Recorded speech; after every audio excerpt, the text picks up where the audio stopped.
say good morning, everyone. Thank you for your interest in today's seminar. So I think we can start. I'll just start with a few introductions. My name is Liliana Fonseca. I am a researcher at the European Policies Research Center, and I'm glad to welcome today João Almeida from Rural Move and the University of Maia in Portugal, who will present on the topic of searching for a new rurality, entrepreneurship, social innovation, and ecosystem thinking for rural development. So the presentation will last about 30 minutes and it will be followed by discussion. So if you would like to make an intervention, you can feel free to write it in the chat, but we also invite you at the time of the discussion if you want to unmute yourself and to ask the question directly. I will be moderating at that time. So just to let you know that this webinar is being recorded and it will be shared later on our YouTube channel. So if you want to follow along later, you can share it as well on social media, you can. And feel free to also contact us if you have any questions after the seminar too. So I'll just present our speaker today, João. He is an ecosystem builder working at the intersection of entrepreneurship, research, and territorial development, and he holds a PhD in business and economics from the University of Aveiro, which is also my alma mater for my PhD, so very glad to welcome him today.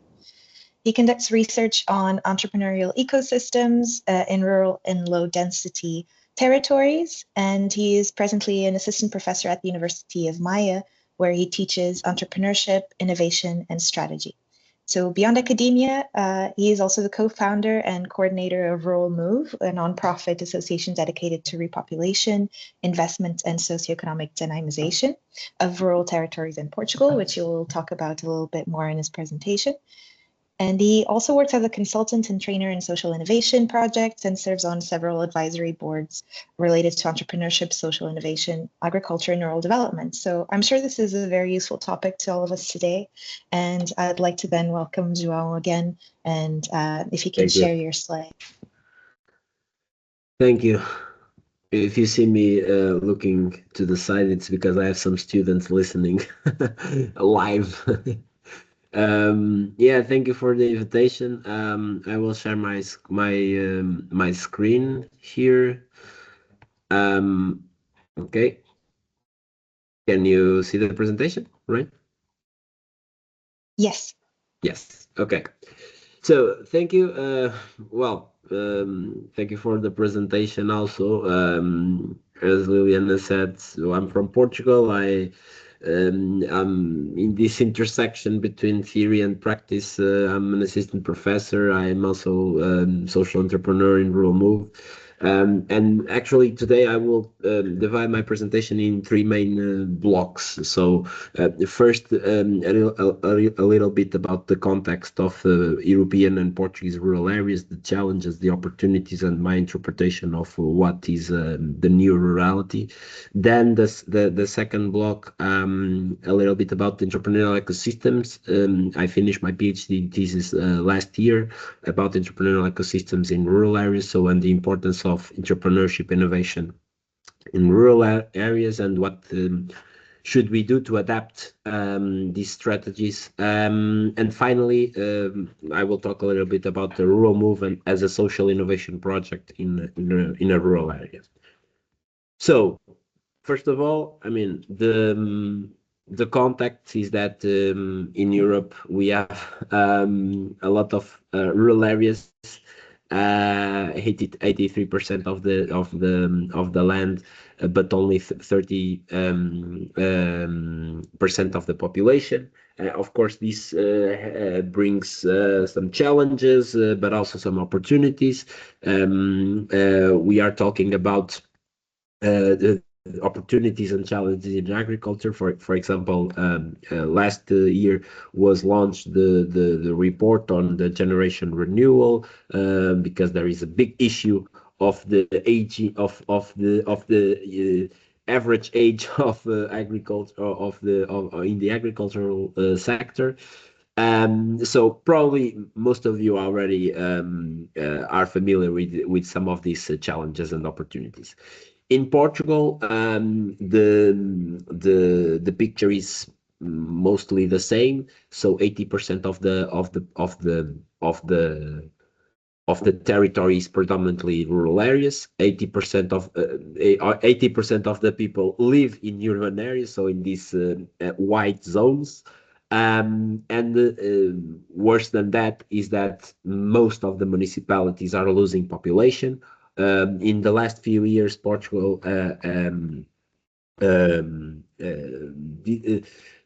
resolved a little bit this problem due to migration, but well, at the long term, it's still an issue, a demographic challenge, also a social challenge, and there are municipalities that in the last 20 years lose the 40% of their population. So it's an issue, and this map in Portugal also is very visible in terms of access to services of general interest, so healthcare, education, and so on.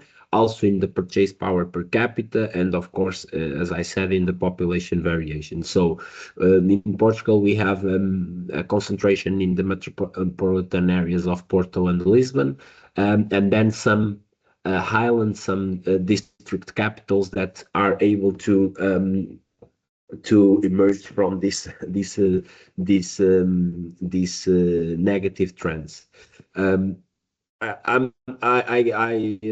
I put here a little comparison between Portuguese rural areas and non-rural areas, and as you can see, the population variation, the population with higher education, the aging index. So as you see, it's much higher in rural areas. The natural balance, even the migration balance, the purchasing power per capita, the number of new enterprises, and the number of startups. It's always different in rural areas, and yeah. So this is a cycle that is difficult to break, because if you don't have economic activity, you don't have opportunities for young people, and especially qualified people, and so on.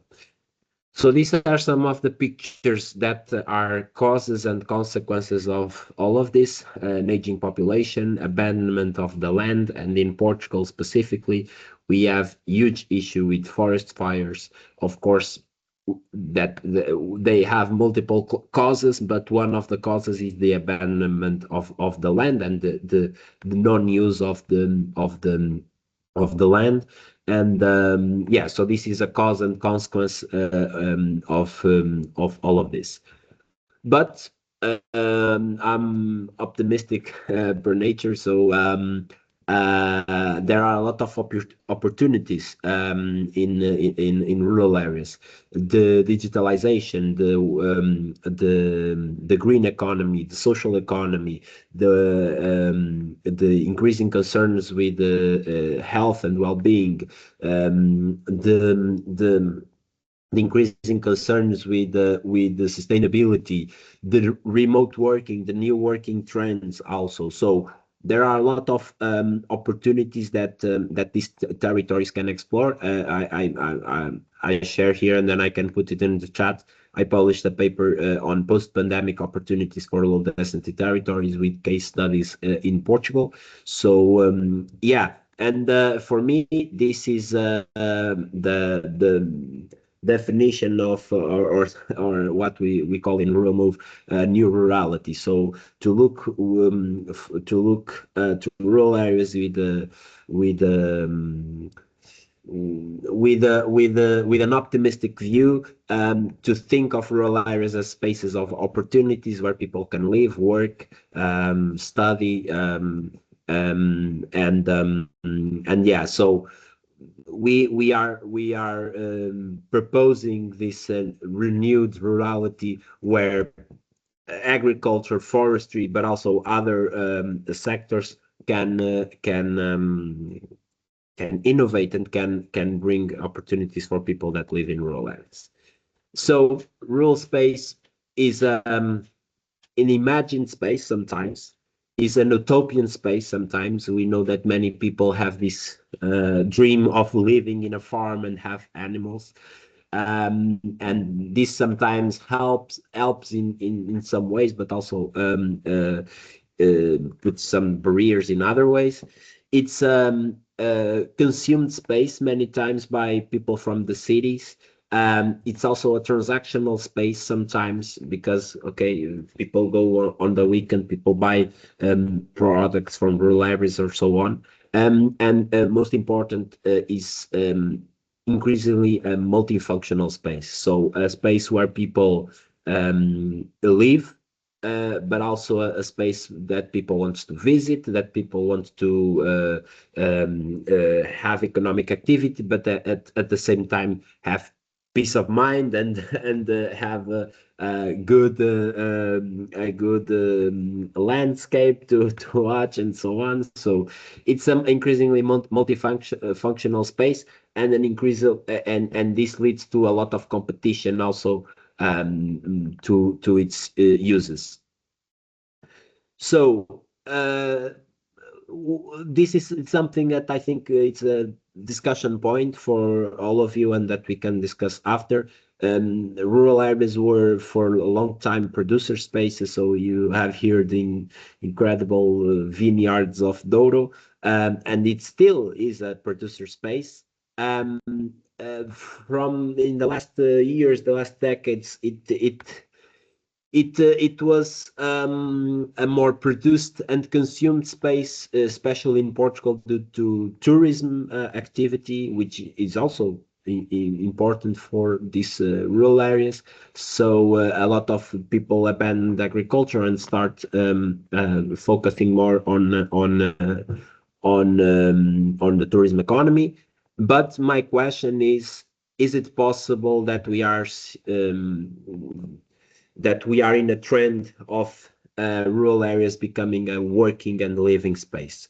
We have several examples of people that work remotely, where people that live for some periods in rural areas. And my question is, we closed the schools, we closed the healthcare centers, and now we are seeing, at least in Portugal, in some parts of the country, a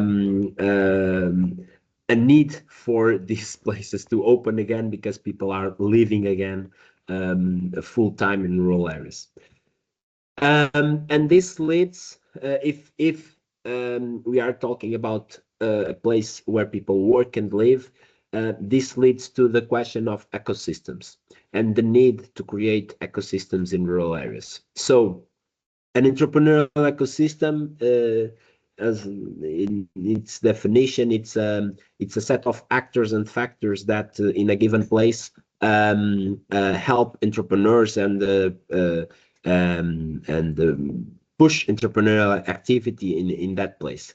But when we talk about entrepreneurial ecosystems, you usually talk about Silicon Valley, Paris, or Lisbon, and sometimes we tend to copy those models to other cities, and of course, if we try to copy Silicon Valley models to a rural area, it will not be good. So that was the starting point of my PhD thesis. I was seeing a lot of municipalities trying to copy city models like incubators and tech parks and so on to rural areas, and very few were having positive results. So that was the starting point of my PhD thesis: how we adapt the concepts and the frameworks of entrepreneurial ecosystems to rural areas. And in that case, I added some elements, and this is an article that I have published also. This is my proposal of a framework to entrepreneurial ecosystems in rural areas, where I added things like natural capital, which is very important in rural areas, things like the existing business environment, so the companies that already exist, also very important, but above all, these strategies. So without foundational strategies, without the involvement of local actors, strong leadership, open boundaries, a collaborative approach, there is no way that these elements could work together. So In a city, you have critical mass to things happen, and all these elements collide with each other. In rural areas, the story is a little bit different, and they need a little coordination and some elements, some strategies to bring together all these elements. And in Portugal, entrepreneurial ecosystems, of course, are very connected also to cities and universities. There is huge disparities between urban and rural areas. And an important thing, there is a high intra-regional variability. And this is important, especially if you are talking, if you are in regional development. You usually have all these studies and the policies at European level, for example, at the regional level, so that's two level. And what I'm saying here in this study is that, for example, in the North region, which is this part of the country, you can have one of the best sub-regions, so NUTS 3 level, and one of the worst sub-regions in terms of entrepreneurial ecosystems. So when we say, okay, this regional policy is this and that, because we are watching at the regional level, maybe we are missing some detail at the local level. So that was my proposal, to have a local entrepreneurial ecosystem index instead of a regional one. Also, important things about the entrepreneurial ecosystem in Portugal, leadership and market demand is the critical bottlenecks across the local entrepreneurial ecosystems. Then I have this picture of Portugal, and then I move forward to what happens in rural areas. And my findings and some of the conclusions of my thesis were that there is huge importance of ecosystem governance and local capacity. So especially municipalities have a huge role in promoting ecosystems in rural areas. They play multiple roles. They act as coordinators, and it's very important that either a municipality or another actor to lead this strategy. Then also very important to promote translocal linkages, because when we see all these elements here, maybe some of the elements are not available locally. Imagine most of the case studies I studied didn't have a higher education institution locally, so it was mandatory for them to connect with higher education institutions in the nearby regions. So these translocal linkages, either regional, national, or international, are crucial to bring some of the elements that are not available locally. Then, of course, the long-term commitment. This is not a short-term, medium-term strategy, and that's one of the main barriers to have success in rural areas, because they need some time to have an impact in the local economy. Also, the investment in invisible infrastructure. So usually in rural areas, and due also to European funding, the actors, especially the public actors, tend to focus a lot on the physical infrastructure, which is also needed, okay, but it's not just that. So you have, at least in Portugal, a lot of co-working spaces, incubators, and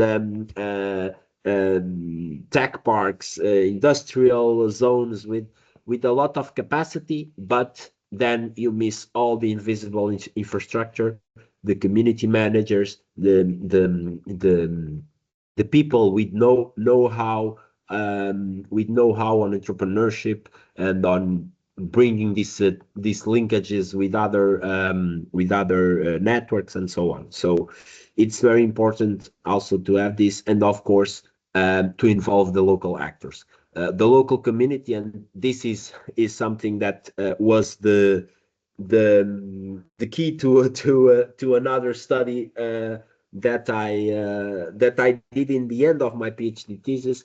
The local community must be involved because they have a huge power on helping or in blocking this entrepreneurial ecosystem strategy. Because in rural areas the reality is very complex. So you will have tensions between innovation and tradition, between conservation and growth, between bureaucracy and support, between this is a great space of opportunities, or this is a place where we don't have anything. And actually, during my interviews, I started exploring this narratives world, and that's something that I really want to continue, because in my interviews with entrepreneurs, I was in an incubator, and I was talking with an entrepreneur that said, this is incredible, we have a lot of support, and we have a lot of opportunities here, and events and networking, and the municipality is great, and so on. And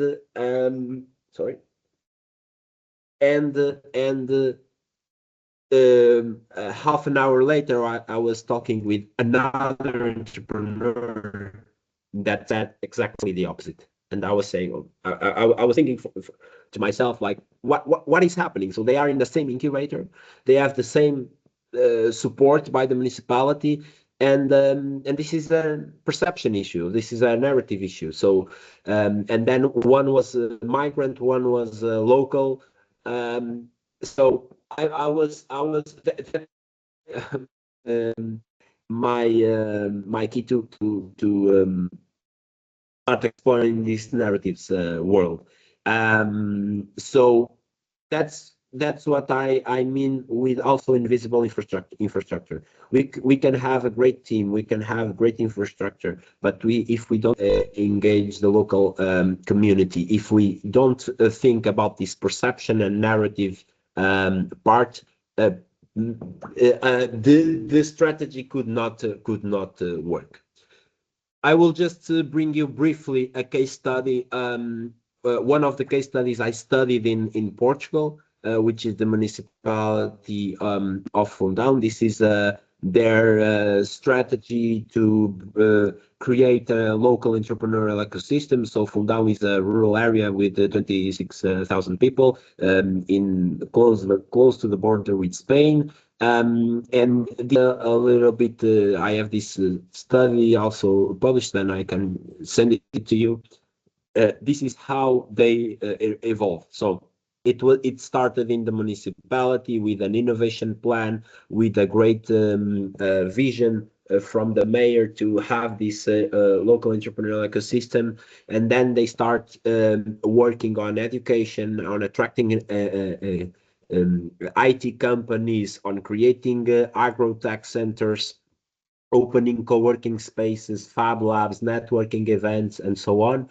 They won the Regio Stars Award in 2018, and they are now in many European projects, and I will put down the link to the website. But to say that they think of this as an integrated strategy, as a marketing strategy, as a living strategy, because they create specific housing policies for new people that was coming to work in these IT companies, and so on.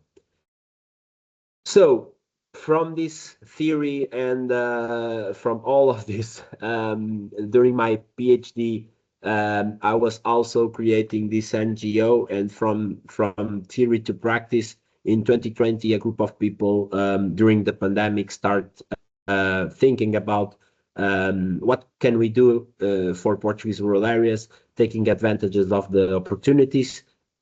We started that way, so no ideas, no prior ideas, and 6 years later, or 6 years later, we have this national platform for promoting rural communities and supporting those who wish to live or work or invest. And we call ourselves the meeting point of New Rurality, because we are this meeting point of people that want to live, but also that want to work, that want to invest, rural communities, municipalities, NGOs, youth organizations, and so on. So we have a great community. So this is our model. We work in the intersection between people that want to move and rural communities. So we have projects to empower and to create some dynamics in rural communities, and we have projects to support rural movers, so people that want to move. Some of our projects, Rural Leaders Academy, this online speed dating, by the way, if you are interested, maybe that we have some people speaking English. So next week, I think, next week, we will have the 5th edition of our online speed dating, where we put people that live talking with people that want to live in rural areas in Portugal. We usually have 50 people, 20 rural municipalities presented in the session. Then we also have a rural impact hub, so a social innovation incubator in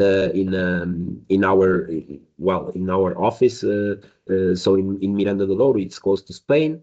Also, so we are supporting now 14 rural entrepreneurs. We also organize rural experiences, so short-term remote working experiences in rural areas, where we test rural co-working spaces. And these are two of the latest projects. So we have this rural conversation and Erasmus Plus project, where we put young people from different localities engaging with specialists and local policymakers. And we also have a project now that started 2 weeks ago, I think, an educational program to integrate young migrants and their families in rural areas through heart. So we have a huge community. That's why we have so many different projects. We have a lot of volunteers, a lot of community managers, also a technical team. We have some impact in Portugal in social innovation awards and also in media articles. So so this was the theory, this was the practice, and this is the conclusion. I think rural areas and rural future is a collective future, and I think it depends less on infrastructure and attracting people, which is of course very important, but more on building ecosystems that people belong, and that people can feel that they can contribute to co-create their place. So this is an image of traditional dance in Portugal. This is some of the reference, but I can put it also in the chat. And I think I ended on time, but I'm available to your questions, and if you want to connect on LinkedIn or send me an email, of course we can meet and talk a little bit of some of this. Thank you. Thank you, João. Yes, you're perfectly on time. Thank you so much.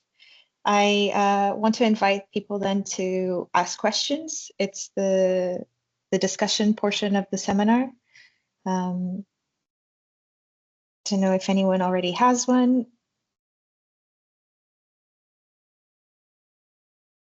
If not, maybe I would invite you, João, to talk a little bit. I see some familiar faces and names. I see some hands now.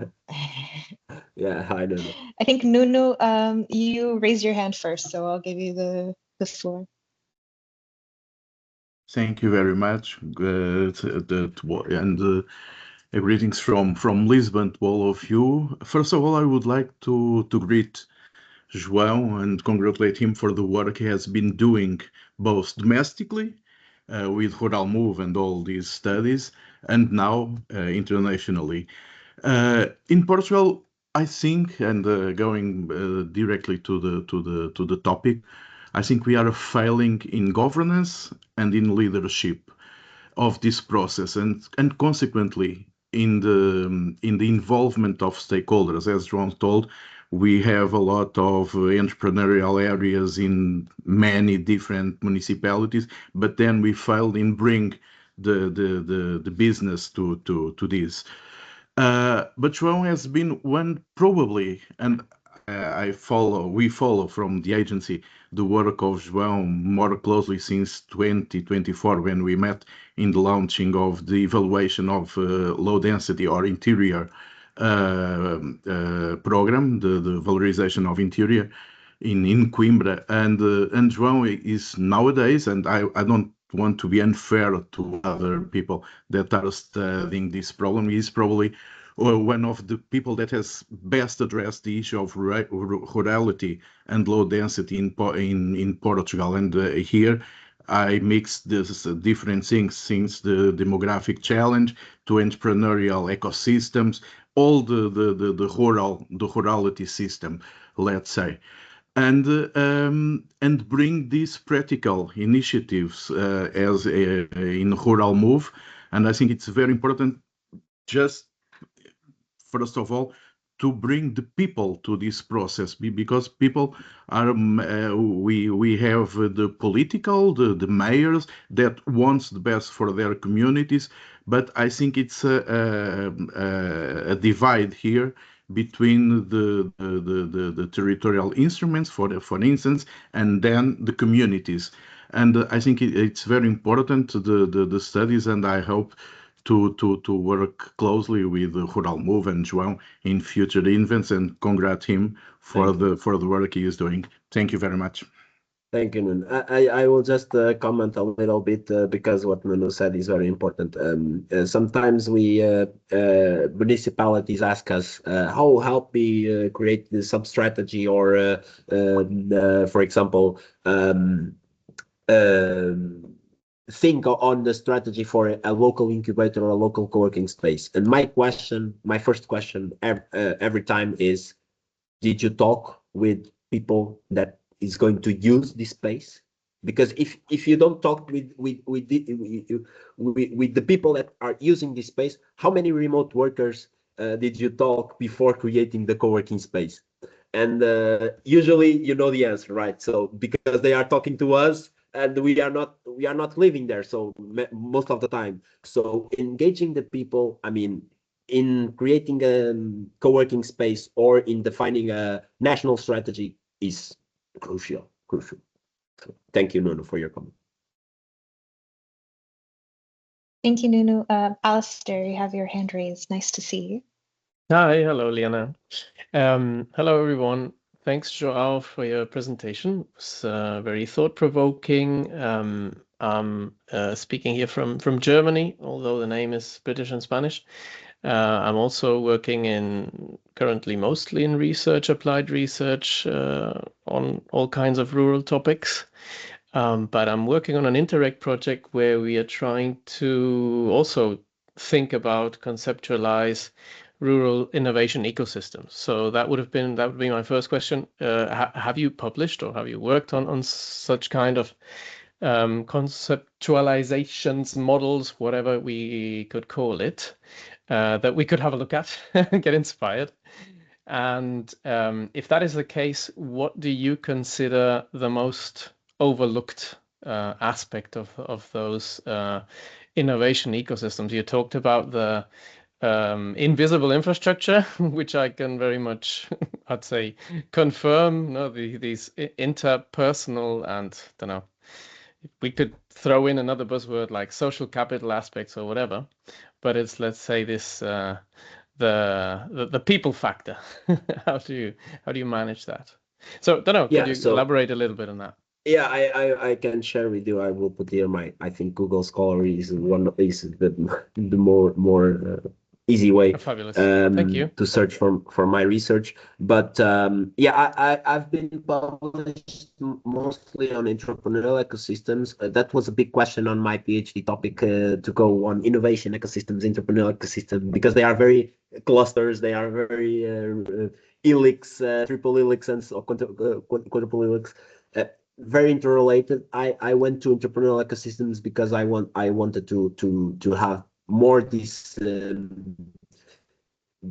aspect of attracting entrepreneurs and of starting new business. And innovation ecosystems sometimes are very connected with existing businesses, with processes of innovation, and so on. But I think it applies in some parts, and they can coexist actually in the same region or same place. I think the most overlooked, I think one of the issues that is not overlooked, but it's not, I think, solved yet, it's what Nuno said about governance. So governance is a huge issue. Then I think this, social capital, I would add this narratives part. It's also an overlooked topic because I think that sometimes people don't know why the regional innovation ecosystem failed or succeeded. So sometimes they really don't know. So they mix together some things and sometimes work, sometimes it doesn't work. And because that's it. Sometimes it's a matter of vision of the mayor that is governing all the ecosystem. Without so pushing the right strings, right? Or sometimes it's a matter of narrative. Sometimes you don't understand why this failed because I mean I heard many stories when I was interviewing things like they give everything for people from the outside and they don't give anything for the local community, and then when you start going beyond the infrastructure, beyond the policy or the support, the formal support to entrepreneurs, you start seeing all these details. So yeah, I think narratives, social capital, governance, and when we talk about rural areas, I think many miss this these links with other regions. So I mean, if they are engaged in Interact project, in Horizon projects, in Erasmus Plus projects, if they connect with other incubators from cities, with Startup Portugal, or in this case with the main actors, national, international actors, their capacity is much higher, and they are much more able to succeed. And I think sometimes they think so too local. I finished my PhD Viva presentation saying we need roots and wings. So we need roots to connect with local people, with local reality, but we need wings to fly and to connect with other ecosystems. So, and I think those wings part sometimes are missing in some places. Yeah. Nice finish. Muito obrigado. Obrigado. Thank you. Beatrice, please. Yes. Yeah. Thank you, Liliana.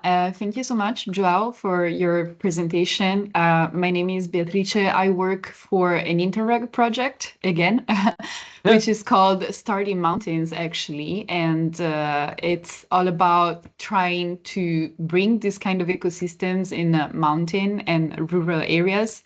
And it works a lot with this concept of a startup village.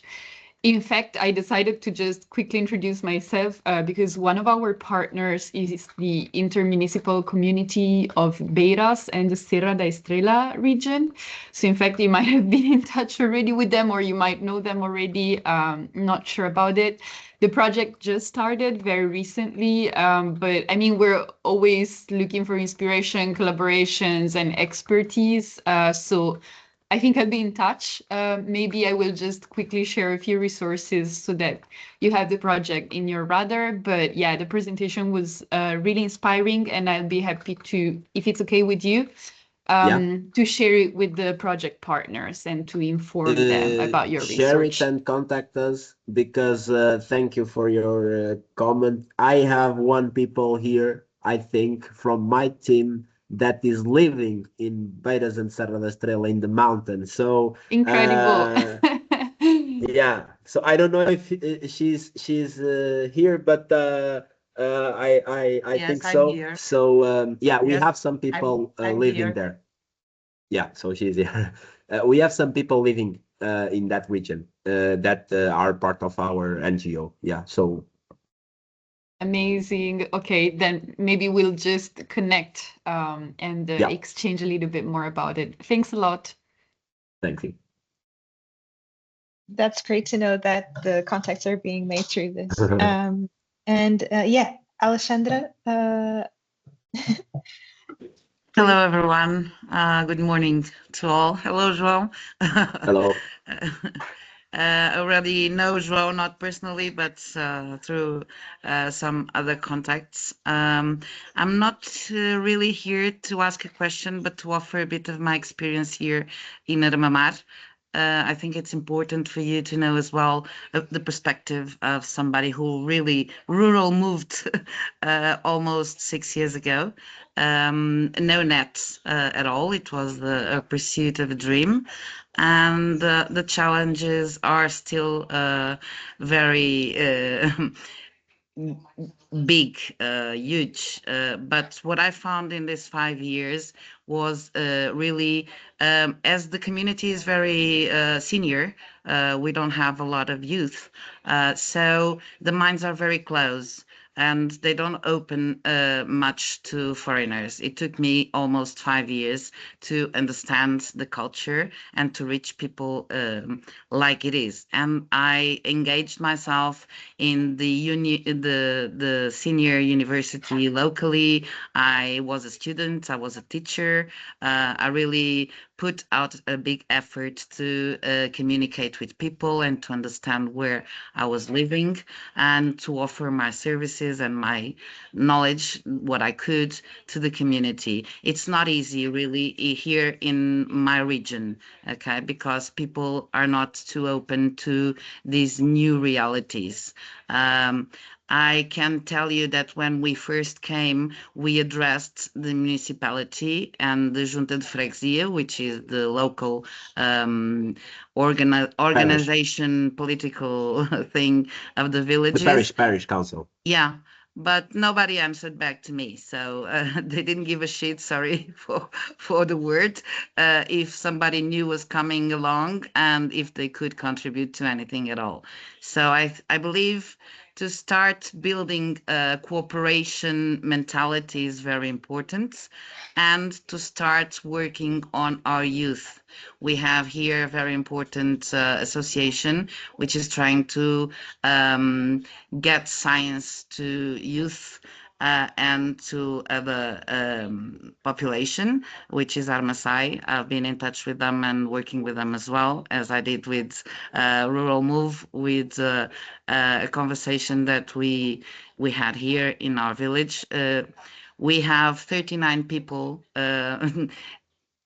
living here in this Gojuin village from Armamar Council, and it's very hard because they don't talk to each other. So at a party, a local commemoration of the saint, which is very traditional here, we tried to put everybody together and start talking about the village. What was it, what is nowadays, and what we want it to be in the future. So I think it was a great first step, but there's a lot of work to do, and we really have to call people and involve people in everything. But we have to start somewhere, so at school and at each village as well. So it's the foundation, I believe. That's why I think most things don't work, because you don't involve people and you don't listen to them and you don't put them working together. The trouble here is that most of our youth, they want to leave. They want to go to the city. They don't want anything to do with this agricultural life. They think it's too hard. They don't want the life their fathers had. So I think there's a lot of potential and opportunities apart from only agriculture. So I think brainstorming with the youth is needed urgently to try and show them other ways that they could live with higher quality of life in their own local space with their friends and family, and still have a great life different from what they can have in the city. Yeah. So this is just my experience of these 5 years. Yeah, Alexandra is an example. I think Alexandra and many others are an example. So Rural Move started working very locally, but because many people like Alexandra and others contact us saying, we live here, we want to create some dynamics, we want to start this conversation. So they were in need of a national network. So my goal is not to have Rural Move in all the municipalities. I'm always saying the same. It's to create mini Rural Moves in each municipality with these local partners. It could be a local parish, it could be a youth organization, it could be an individual volunteer, but that's the goal. So, and to give tools to people like Alexandra and others, to give tools to them and projects that they can implement in their local municipalities. So, and the example of the talk we organized with Alexandra, we organized a lot of talks like co-creation sessions, collaborative cookings, and so on, just to engage people in the discussion. And after that, we will see. And after that, we can think on more elaborate projects. But that's one of the things that we don't want to miss in all this chaos of projects. We don't want to miss in our organization. Thank you. I wanted to just call attention to the chat, which is filled with links and emails. So whoever is interested, please take a look at those. But also we have a comment from Freya Van Dien. I don't know if she's still in the chat or not in the meeting, but I'll just read it out so we can also have it in the recording. So she's asking if you know, you or other people here, if they see any specific challenges, opportunities for the development of rural entrepreneurial ecosystems that focus on circular economy in a rural context.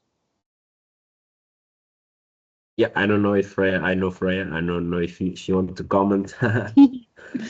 But, no, I just, thank you. Hi, everybody. It just took me a little while to formulate my question. It's maybe a big, broad question.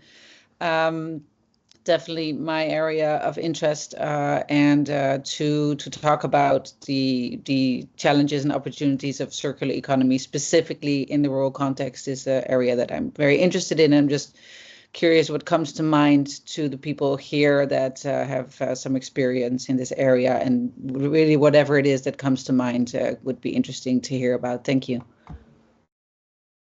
Yeah, I mean, as Freya knows, it's not my area of expertise, but I know something I can share with you. I think there are some pilots in Germany with circular economy in rural areas. I think it really depends on the actors on a given region. So it really depends on the actors that want to focus more on this sector or on the other. But I think, I don't know if anyone can answer more precisely this question, or have examples of European projects or pilots that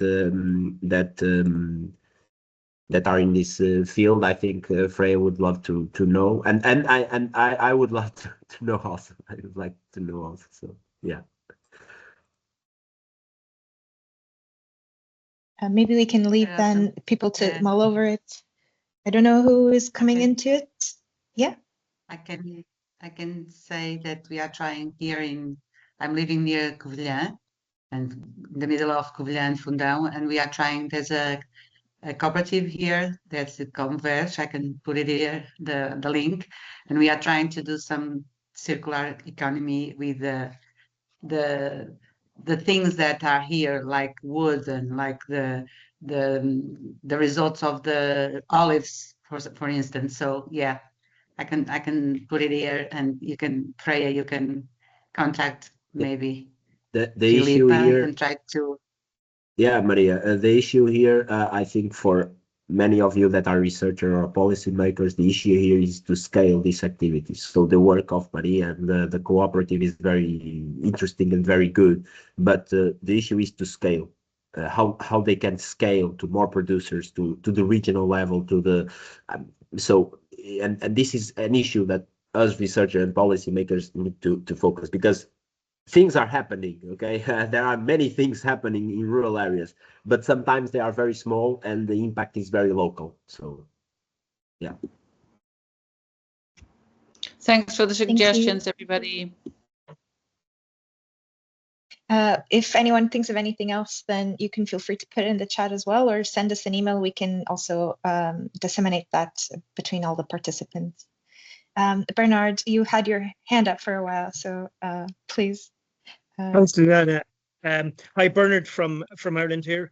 And I suppose it was some of the comments there about engaging with local people, and that doesn't happen, and that is the experience, and that is my experience, both as someone with sort of a knowledge of the subject area, but also having lived here for almost 60 years in the same community.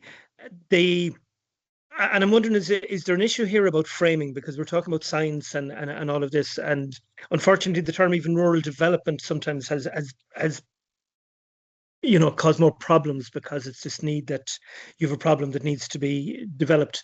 And I'm just wondering about this. We see it in particularly in ecology, and that where the idea of the citizen scientists, that maybe we're viewing people in a local area in a different way, that if we start to give people the role of scientists, because they are scientists, if you've lived in an area for 10 years, you have a PhD in that local area, you know everything about that area.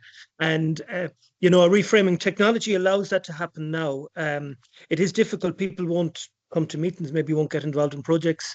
But there are different ways now, even leveraging AI and things that people can start to contribute. And I'm wondering what we need more can be done in that idea of reframing rural people, because it seems as if they're the problem that needs to be solved. When we talk about regions and talking about areas, but and there are quite a lot of people I know when I've got involved in stuff in my own community. One was around an archaeological project.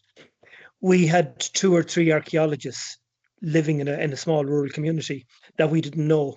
I have background in rural development and sustainable development, but I've not been asked to contribute on that level. So there are ways of, I'm suggesting there are ways, and I'm probably posing that as a question: is there more we can do, rather than constantly saying, well, nobody engages, that we really need to reframe this whole thing. There are projects that are working and work well, but to look at areas where there's nothing happening and saying, why isn't this happening? And there's a little bit of work there, but it's I think it's reframing. I don't know how to do that. I have ideas, but of just turning the role of local people into scientists. In the way we citizen science has been very useful citizen now science, in monitoring rivers and things like that. Is there a citizen science approach that can be adapted to this as well, where people feel empowered that they're given a small contribution to the science and the data? Bernard, can you write down? I didn't understood where you are living. I'm in west of Ireland. Okay, west of Ireland, yeah.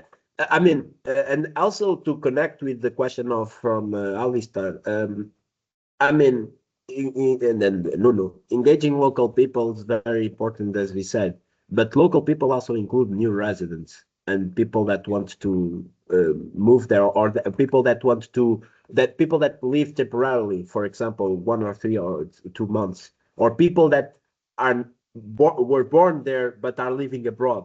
That's also very important to engage, because many times, and we see in our projects when we do these co-creation sessions, at some point, in a group of 20 people, we have 10 nationalities, one archaeologist, one specialist in finance, one researcher. I mean, we have people from so many different backgrounds that it's an untapped potential of people that that are new residents or that want to move. So and to also to answer Alistair, some probably regional innovation ecosystems still miss its social capital, but still miss how we engage this untapped potential, how we engage new residents, how we engage people from the outside that were born there, so the diaspora and so on. So it's very important, I think, to think about that. I just wanted to check, Freya. I don't know if your hand still raised, if you wanted to come in again. Okay. I think Alistair, then you raised your hand again, though, right? Yeah, just one last comment on that. I suppose that many of the good examples we encounter, they start to show a new kind of paradigm of I don't know, call it local democracy, participative democracy, or let's say a culture of organizing in a community where the participants are not only the empowered, the ones with the loudest and more established voice, but where there is space and intention of giving a wider group of people their voice and to contribute to the process. We are looking at something similar in our Interreg project, and we start off with existing, call them intermediary organizations. So organizations that are established in this place, maybe with existing regional links, national links, and they are located or embedded in different kinds of let's say sectors. Some of them are a special area of the municipality, like in the case of the Swedish municipality I posted in the chat here, Zotenes, where they have a Symbiose Center development team. So they have let's say the people doing this, their employer is the municipality, but their mindset is definitely not a classic administrative mindset.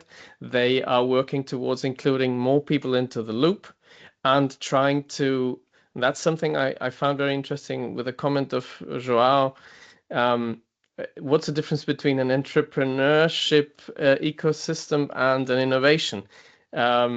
So do we want to work with only established or strengthen the established? Do we want to include more people, more new ideas, more diversity? I think that is the starting point of our project was the people proposing, or the organizations proposing it, acknowledge that to achieve transformational development towards sustainability, it's not enough with the classic or the existing helixes, or let's call them sectors, that are participating, are in the mix, are doing good job. They have to apply the practices, the knowledge, the way they are doing this to more sectors. For example, civic sector is missing, or a creative sector is missing, or maybe just unaffiliated citizens that have good ideas, that have a rooting and have something to contribute. How do you create a message, a practice way of doing local development that speaks their language, that makes offers that are attractive for all of these different stakeholders? No? So it's a super entangled job. It'll always be local development, won't it? But yeah, it's been a good exchange I mean, today. and sometimes it's not. We don't make the life easy for local policymakers and people that because then we present all these concepts of regional innovation ecosystems, clusters, helix, entrepreneurial ecosystems, and they start messing everything, and then they can't operationalize these ideas. So sometimes I think we need also to have this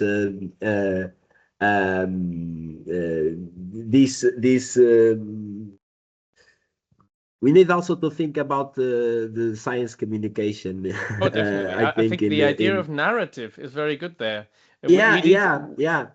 That's like, how do you tell a story to your locality, to everyone out there, that makes them get behind the idea of, I don't know, just call it sustainable development, no? Because everyone has their own glasses on, their interests, economic interests, etc. I mean, for the people that know the case of Fundão that was put it here in the chat, I mean, one of the factors was the narrative, because I was amazed when I started interviewing actors.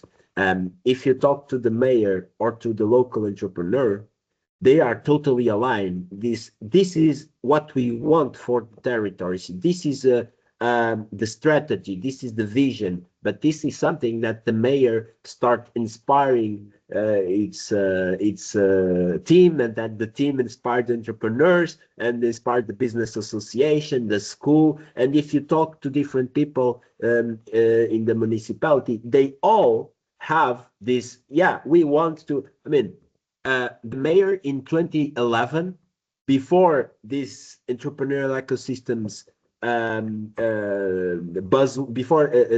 this buzzword of entrepreneurial ecosystem, in 2011, he gave a TV interview where he said, I want to create an entrepreneurial ecosystem in my territory, where we can bring together different actors and we can promote entrepreneurship and innovation. This was recorded 2011. So that's the vision that he then, for 10 years, passed to his team and to his to the actors of the ecosystem. So it's a long-term work, and but I think it's important to create a story and to show how we envision the future. Thank you very much, everyone. Apologies to cut such an interesting conversation short, but I hope that we are able to continue it in other formats. Again, please look at the chat. There's many links. If you have any questions, I'm sure you can contact João, but also if there's any technical questions, you can find us on LinkedIn as well, European Policies Research Center. I just wanted to thank João and thank everyone as well for coming today.